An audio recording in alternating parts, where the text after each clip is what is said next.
오늘부터는 우리 요한 1, 2, 3서를 좀 함께 공부하시겠습니다. 오늘 먼저 요한 1서 1장 1절 말씀부터 10절 말씀까지 함께 봉독하시겠습니다. 함께 봉독하시겠습니다. 태초부터 있는 생명의 말씀에 관하여는 우리가 들은 바요 눈으로 본 바요 자세히 보고 우리의 손으로 만진 바라. 이 생명이 나타내신 바 된지라. 이 영원한 생명을 우리가 보았고 증언하여 너희에게 전하노니 이는 아버지와 함께 계시다가 우리에게 나타내신 바 됨이시니라. 우리가 보고 들은 바를 너희에게 전함은 너희로 우리와 사귐이 있게 하려 함이니 우리의 사귐은 아버지와 그의 아들 예수 그리스도와 더불어 누림이라. 우리가 이것을 쓰면 우리의 기쁨이 충만하게 하려 함이라. 우리가 그에게서 듣고 너희에게 전하는 소식은 이것이니 곧 하나님은 빛이시라. 그에게는 어둠이 조금도 없으시다는 것이니라.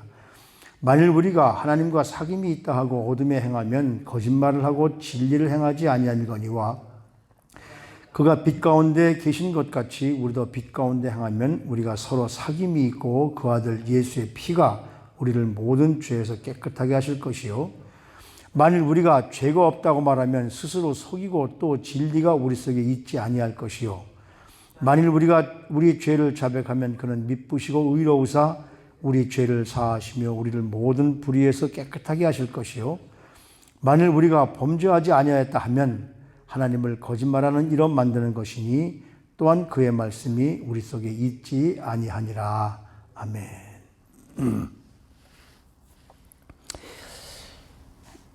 요한복음과 요한 1, 2, 3서를 집필한 요한 사도. 이 요한 1, 2, 3서는 장소, 연대 이런 것도 하나도 나오지 않습니다. 그래서 언제 했는지 누구에게 했는지는 모르지만 요한 1서의 저자가 요한이라는 사실은 여기 오늘 1절, 2절 말씀을 통해서 태초부터 있는 생명의 말씀에 관하여는 우리가 들은 바요 눈으로 본 바요 자세히 보고 우리 손으로 만진 바다. 그러니까 예수님과 함께 있었다는 말씀이죠. 그리고 이 생명이 나타나신 바가 된지라 영원한 생명을 우리가 보았고 증언하여 너에게 전하노니. 이 말씀을 보면 바로 예수님과 함께 했던 사도 요한이라고 우리가 분명히 말할 수가 있겠죠. 요한 1서는 그 다른 서신들과는 달리 서신의 형태를 취하는 것이 아니라 그리고 구체적인 대상도 장소도 연대도 나와 있지 않지만 이 초대 그 교회 시대 이 사도 요한이 AD 95년에서 96년경에 세상을 떠났다고 반모섬에서 그게 이제 요한계시록을 마지막에 쓰고 떠났다고 하는데 그렇다고 본다면 이 사도 요한은 100세 이상을 산 사람으로 이렇게 우리가 볼 수가 있겠죠. 거의 뭐 100세 이상으로 산 사람으로. 그런데 여기 오늘 요한 1서는 그런 그 어떤 대상을 그 생각하거나 어떤 장소에 쓰여져 있지는 않지만 초대교회 당시에 서서히 영향이 커지고 있던 독특한 이단. 이 이단에 직면한 모든 기독교인들을 향해서 쓰여진 것이라고 여겨집니다. 그래서 2장에 가서 보면 2장 18절부터 16절까지 말씀을 보면 거기에는 뭐라 그러면 이런 사람들을 마지막 때에 적그리스도라 그렇게 불렸으며 이 사람들은 누구냐면 영은 거룩한데 육은 악하다. 그러니까 단순화된 이원론을 가지고서 성육신에 대한 잘못을 가르치고 있죠. 무슨 말씀이냐면 악한 육신 속에 선한 영이 와 있는데 그렇기 때문에 그 예수 그리스도는 날 때부터 하나님이 아니다 이렇게 얘기하는 겁니다. 그러면서 사도 요한 전체를 보면은 이단들의 문제점을 세 가지로 열거하면서 세 가지 테스트를 통해서 이단인지 아닌지를 구별한다고 하는데 그 첫 번째 테스트가 뭐냐면 신앙 문제인 거죠. 예수 그리스도께서 즉 말하자면 메시아가 육체로 오신 것을 부정하는 자들입니다. 그것이 예수님을 인정을 하긴 하는데 예수님과 그리스도는 다르다. 우리는 어떻습니까? 예수님은 완전한 인간이셨고 완전한 하나님이셨다고 이렇게 말씀을 하는데 그게 이단인 거죠. 거룩한 영이 더러운 육체로 올 수가 없다. 그래서 예수 그리스도의 성육신, 그래 다시 말하면 좀 이따가도 말씀 나누겠지만 요한복음 1장 14절 말씀을 부인하는 거죠. 두 번째는 도덕적 영역에서 의로운 그 행동이 사라진 불순종하는 모습들. 그건 뭐냐면 우리는 특별한 지식을 가졌다. 그노시스라고 그러죠. 그걸 가졌기 때문에 자신들은 죄가 없다라고 부정합니다. 그러니까 오늘 여기 본문에서 말씀하듯이 죄가 없다라고 한다면 그건 자신을 속이는 것이고 그 속에 성령이 없다는 거죠. 그리고 사회적 영역에서 본다면 그들은 형제를 사랑하는 모습이 없습니다. 그러니까 사람들을 잘못한 사람들을 비방하고 하지 그 사람들을 이렇게 사랑으로 감싸주는 모습이 없다는 것이죠. 그래서 특히 이 사도 요한은 요한 1, 2, 3서를 통해서 사랑을 강조합니다. 제가 왜 요한 이거 하게 됐냐면 베드로 전후서, 베드로 후서가 그때 살던 이 기독교인들이 거짓 선지자, 거짓 교사에게 유혹당하기 때문에 거기서 이겨라. 그래서 그 이기는 모습이 베드로후서 2장과 너무 흡사한 비슷한 말씀이 많은 것이 유다서였었기 때문에 유다서를 함께하고 오늘 우리에게 마지막 때가 되면 거짓 선지자들이 어떤 사람들일까를 우리 깨닫게 하시기 때문에 적그리스도가 이 요한을 쓴 사도 요한의 첫 번째 제자였던 이레니우스라고 하는 그 초대교회 교부가 있습니다. 예수님과 만났고 예수님과 같이 행동했던 사람들은 사도입니다. 예수님과 함께 했지만 예수님과 함께 행동하지 않았던 사람들은 제자라고 그러죠. 그 사도들에게 가르침을 받아서 또 사람들에게 가르치는 사람을 교부라고 얘기합니다. 교부 가운데 이레니우스라는 사람이 있는데 이 이레니우스 시대에 세렌투스라는 이단이 있었습니다. 그래서 이레니우스는 그 사람만 만나면 제자들에게 저 사람과 같이 있지 말자. 식당에 밥 먹으러 들어갔다가도 세렌투가 있으면 우리 나가자. 왜냐하면 제대로 알지 못하는 사람이 있으면 그 사람에게 유혹당할까 봐. 그 세렌투스라는 사람은 뭐라고 얘기하느냐면 이렇게 말해요. 예수님은 성육신한 것이 아니다. 예수님은 그냥 인간으로 태어났는데 요단강에서 세례요한에게 세례를 받을 때 그때 비둘기 형태로 예수님에게 그리스도의 영이 임했다. 그래서 3년 동안 그리스도의 영이 함께한 예수님이 제자들과 함께 살며 그 그리스도의 영을 전해주고 예수님이 십자가에 못 박히시기 전에 그리스도의 영은 그에게서 떠나서 십자가에 죽은 사람은 메시아 그리스도인 예수가 아니라 인간 예수다. 그러니까 완전히 예수님의 그 신성을 부인하는 거죠. 이런 이단들이 과거에 많았습니다. 지금도 많은 거죠. 그러면서 오늘 이 사도 요한이 이 1장 말씀을 쭉 보면은 요한복음 1장과 너무 좀 흡사한 점이 많죠. 태초부터 있는 생명의 말씀에 관하여는 우리가 들은 바요, 눈으로 본 바요, 자세히 보고 우리 손으로 만진 바다. 그러니까 예수님은 생명의 말씀이신데 그 생명의 말씀을 우리에게 주시기 위하여서 생명의 말씀 근원 되시는 하나님이 영원전부터 계신 하나님, 태초에 말씀이 계시니라. 그 말씀이 육신과 함께 하셨다. 이게 요한복음 1장 아닙니까? 그 말씀대로 두 번째 보면 2절 말씀에 보면 이 생명이 나타나신 바 된지라. 이 생명을 우리가 보았다. 자, 그를 통해서 우리가 생명의 말씀을 갖게 되는데 그 말씀이 육신이 되었다. 그러니까 이것이 바로 말씀을 우리는 말씀으로 읽는데 헬라어에는 그게 로고스로 되어 있습니다. 로고스는 그냥 우리가 말하는 스피치나 이런 월드나 이런 단어나 이런 말이 아니라 말씀이 육신이 된 바로 하나님, 성령 하나님, 말씀이 육신이 된 하나님, 그 하나님을 바로 로고스라고 말씀하죠. 그래서 요한복음 1장 14절 말씀해 보면 말씀이 육신이 되어 우리 가운데 거하시니 그 말씀이 육신이 되신 그 하나님이 예수 그리스도로 이 땅에 오셔서 우리 가운데 거하심에 우리가 그의 영광을 보니 이는 독생자의 영광이요. 하나님의 아들인 독생자의 영광이요. 그 속에 은혜와 진리가 충만하더라. 이것이 바로 성육신의 모습이거든요. 우린 바로 이걸 믿는 겁니다. 예수님은 반은 하나님이고 반은 인간, 그것도 아닙니다. 또 세렌투스라고 하는 그 이단이 전했던 것처럼, 영지주의자들이 이단이 전했던 것처럼 악한 이 육신 속에 어떻게 그 그리스도의 영이 올 수 있느냐? 그거 아니다. 이원론으로 말하는 이런 것이 아니라 바로 예수님은 이원론이신 하나님이 그 아들, 그 육신이 되어서 이 땅에 오셔서 우리가 똑같은 삶을 사시면서 우리에게 전해주신 것이죠. 그걸 어떤 사람은 이렇게 얘기합니다. 지금 이 개미들이 막 집을 짓고 그러는데 저기서 그 물이 막 몰려와요. 그 물이 덮어버리면 개미 집이 없어집니다. 근데 우리 사람이 그걸 보면서 개미에게 야, 너네 집이 지금 부서지고 없어질 거야. 물이 내려올 거야. 아무리 말을 해도 개미는 아무것도 알 수 없습니다. 그러면 그 이야기를 전해주려면 어떻게 됩니까? 사람이 개미가 되어서 개미의 언어로 개미의 언어가 있는지 모르겠지만은 그걸로 알려줘야 되죠. 이 땅이 죄악의 세상에 대해서 다 죽을 것 같은 이 땅을 살리시기 위해서 하나님이 아무리 말씀해줘봐 우리는 모릅니다. 그걸 알게 하기 위해서 하나님이 우리 인간이 되어서 우리에게 오신 것이죠.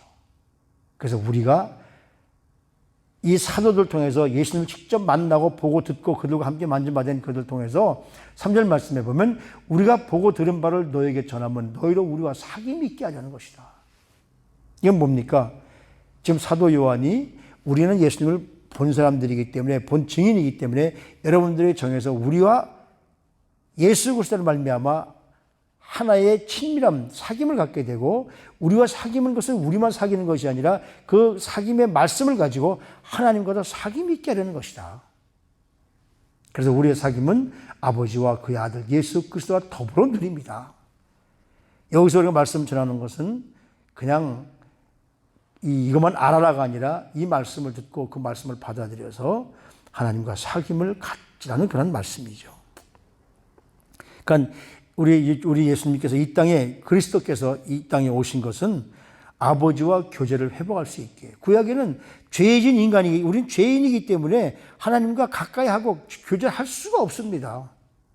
그래서 옛날에는 제사장들이 대신 우리의 죄를 양을 잡아서 양을 한 마리는 잡아서 죽이고 한 마리는 아사셀 양이라고 해서 이 광야로 보냅니다.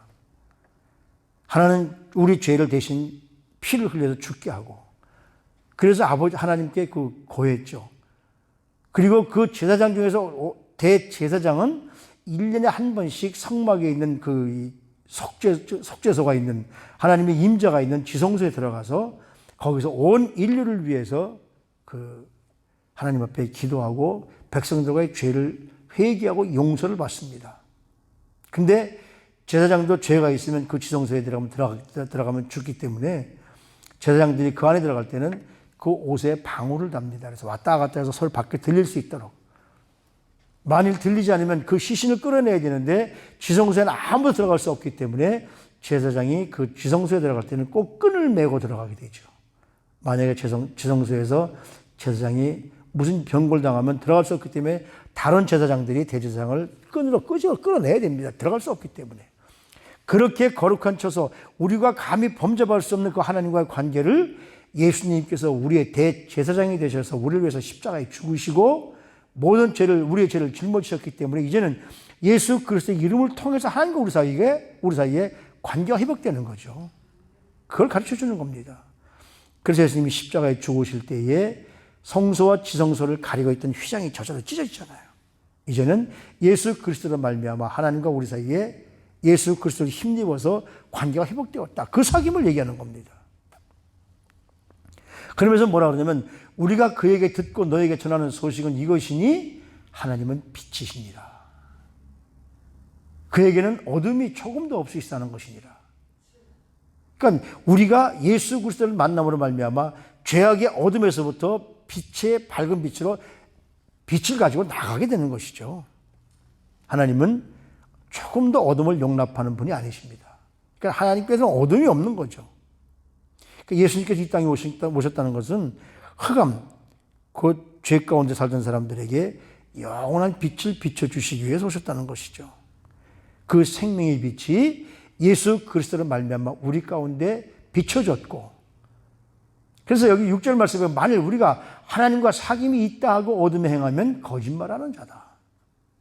무슨 말이냐면 하나님을 우리 삶에 받아들이고도 아직까지도 죄를 짓고 있다면 어둠에 거하는 것은 진리를 행하지 않고 거짓말하는 거다. 하나님이 빛 가운데 있는 것 같이 우리도 빛 가운데 있으면서 그래야 우리가 서로 하나님과의 회복된 사귐이 있고, 구약 성경에는 있을 수 없었던 일이죠. 그래서 지금 유대인들은 어떻게 메시아가 우리 인간의 모습을 입고 왔느냐. 그건 아니다. 아직 메시아가 오지 않았다. 근데 우리는 어떻습니까? 예수님이 우리 위해 십자가 죽으신 것을 분명 우리가 아니까. 그들은 믿지 않지만, 근데 그 주이시들도 있습니다. 많은 기독교인들이 한 3%밖에 안 되니까 걱정인데요. 그래서 우리가 예수 그리스도를 믿고 그분으로 말미암아 하나님의 영을 우리가 받아들이면, 성령을 받아들이면 우리가 죄에서 깨끗하게 된다. 근데 이걸 알아야 됩니다. 8절 말씀해 보면 만일 우리가 죄가 없다고 말하면 스스로 속이고 또 진리가 우리 속에 있지 아니할 것이요. 이게 누구냐면 바로 이단들이 하는 이야기입니다. 자기들은 그노시스, 그 지혜가 하나님인지 뭔지 모르지만 하늘에 있는 지혜가 있기 때문에 자기는 죄가 없다는 거예요. 내 육신의 모습은 죄가 있지만 내 영은 죄가 없다는 거예요. 이런 이단 사상이 있습니다. 그건 뭐라고 그럽니까, 여기서? 그래서 사도 요한이 뭐라 하면 그건 스스로 속이는 것이고 그 속에 예수의 영이 없는 것이다. 때문에 우리가 만약에 죄를 지었을 때 죄를 자백하면, 회개하면 하나님은 미쁘시고 믿음직스러우시고 의로우신 분이시기 때문에 우리 죄를 사해 주시고 우리를 모든 불의에서 깨끗하게 해 주실 것이다. 그러니까 내가 죄를 깨끗하게 할 수 있는 방법은 내가 아니라 성령께서 오셔서 하나님이 우리를 깨끗하게 해 주셔야만 돼요. 나는 내 죄를 회개할 수가 없습니다. 나는 깨끗하게 살 수 있어. 아닙니다.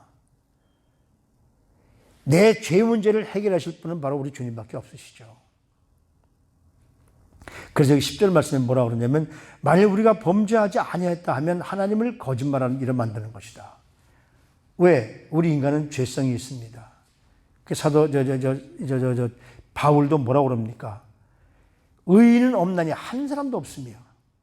그러니까 우리는 모두 죄인이에요. 이 죄가 회개받기 위해서는 예수 그리스도의 영이 오셔서 우리 삶에서 우리를 위해서 하나님께 고하시고 하나님 우리 죄를 용서해 주셔야만 우리가 죄 없는 자로 돼요. 근데 이 땅에 사는 동안은 계속 죄를 짓죠. 독일 다름슈타트에 가면 바실레아 슈링크라는 여사가 이끄는 그 가나안 공동체가 있습니다. 그 가나안 공동체에서는 항상 매일마다 있는 일이 있는데 뭐냐면 빛 가운데 교제하는 시간이 있다고 그래요. 하루 종일 저녁 때 모여서 거기 그 공동체에 모인 사람들이 모여서 서로 오늘 하루를 상대방을 본 것에 대해서 얘기합니다. 올바로 살고 잘 산 것은, 똑바로 산 것은 당신이 오늘 이렇게 살아서 참 내가 좋았습니다. 당신이 사는 모습을 보면서 내가 은혜를 많이 받았습니다. 근데 그것만 얘기하는 것이 아니라 하루를 살면서 그리스도인답게 살지 못했던 모습, 본인도 나도 모르게 죄인된 모습, 추하고 더러웠던 모습을 다 얘기해 준다는 것이죠. 그래서 서로에게 빛이 되어주는 것. 왜 그렇게 하느냐고 물어보니까 하루를 살면서 나도 모르게 잘못하는 것이 많기 때문에 하나님 앞에 회개할 수 있도록 서로 도와준다는 것이죠. 그래서 서로를 향해서 도와줄 때에 거기에 가장 중요한 것이 뭐냐면 상대방을 사랑하는 마음에서 해줘야 된다는 겁니다. 상대방을 사랑하는 마음이 없이 해준다면, 일방적으로 한다면 그것은 바로 사랑의 바탕을 두지 않으면 그것은 어떻습니까? 비방하려는 마음이 더 많이 생기기 때문에 오히려 역효과가 난다고 합니다. 굉장히 어려운 일이죠. 우리가 예수 믿는다고 하면서 아직까지도 예수님 다운 삶을 살기보다는 세상에 더 익숙한 삶을 살 때가 많습니다. 그래서 사람들에게 우리의 속을 다 드러내질 않죠. 왜? 내 죄를 알고 내가 잘못한 것을 알면 상대방이 나를 뭐라고 비방할까 하고 두렵기 때문에. 그래서 은밀히 행한 죄들은 포기하지 못하고 꺼집어내지 못합니다. 근데 실상은 그것을 감춰놓고 있으면 회개가 안 돼요. 문제가 해결되질 않습니다. 그래서 자기의 죄가 드러나는 것이 복이라고 얘기하는 겁니다. 예수님 안에 사는 사람들은 자기 죄가 드러나야 그것이 진정한 회개가 되고, 생명의 빛인 예수님 안에 사는 사람들은 빨리 자기 죄를 깨달을수록 자신에게 부어주시는 하나님의 은혜와 사랑이 넘치는 것을 깨닫게 되는 것이죠. 그러므로 기쁨과 충만한 삶, 사랑이 충만한 삶은 바로 우리가 이 땅에 사는 동안에 이 세상을 천국으로 사는 삶을 의미합니다. 우리가 빛으로 나가기 위해서는 빠르면 빠를수록 좋게 하나님 앞에 회개하는 것이죠. 근데 회개하지 않고 있으니까 위선적이 되니까 여기 오늘 사도 요한이 뭐라고 말씀하시냐면 그 속엔 진리가 없다. 하나님이 안 계시다. 성령님이 안 계시다. 거짓말하면서 나는 거짓말하지 않고 나는 죄가 없다고 하는 사람들은 바로 하나님을 거짓말장애로 만드는 것이다. 얼마나 무서운 죄입니까? 우리 속에 언제나 성도의 사귐이 있다면 바로 이 바실리아 슈링크 여사가 운영하는 그 뭐라 그럴까요? 그 공동체, 가나안 공동체에서 있는 것처럼 서로에게 당신 오늘 이건 참 좋았는데 이건 좀 잘못했어. 사랑으로 그렇게 권면해 줄 수 있는 것. 비방이나 어려움을 주는 것이 아니라 권면해 줄 수 있는 것. 이것이 바로 진정한 그리스도인의 삶이 아닌가 생각하게 됩니다. 오늘도 우리 삶 속에 예수 그리스도의 영, 하나님의 영, 성령님을 모시고 언제나 주님의 뜻대로 거룩한 삶을 사시는 여러분들이 되셔서 우리 시온이라는 공동체가 정말 하나님이 기뻐하시는 공동체. 여기 뭐라고 그러냐면요. 이것을 쓰고 사귐이 있도록 하기 위해서 여러분들에게 예수 그리스도의 말씀을 전함은 우리 가운데 기쁨이 충만하게 하려는 삶이다. 예수님으로 말미암아 우리 삶에 기쁨이 충만하게 되시고 예수님으로 말미암아 성령님으로 말미암아 우리 주위에 영향력을 끼치는 사랑의 영향력을 끼치는 기쁨의 영향력을 끼치는 우리 모두가 되시기를 주님의 이름으로 부탁을 드립니다. 하나님, 영원한 생명 되시고 우리를 죄악에서 구원시키시기 위하여 오신 주님, 그 주님의 은혜 안에 들어가기를 소원합니다. 오늘도 우리에게 생명이 되어주셔서 우리를 기쁨으로 하나님 앞에 섬기게 하신 하나님의 은혜를 진심으로 감사합니다. 주님과 사귀는 그 기쁨의 날이 날마다 우리 삶이 되게 하시고 그 기쁨을 충만히 누리면서 빛되신 하나님 앞에 죄를 자복하고 그래서 깨끗하게 되기를 원하오니 오늘도 예수 그리스도로 말미암아 우리를 깨끗하게 해주시고 성령님으로 말미암아 주님을 만나게 해주시고 날마다 기쁨이 충만한 자리에 이룰 수 있도록 우리 성도님들 한 분 한 분을 축복해 주시옵소서. 존귀하신 우리 구주 예수 그리스도 이름으로 감사하며 기도드리옵나이다. 아멘.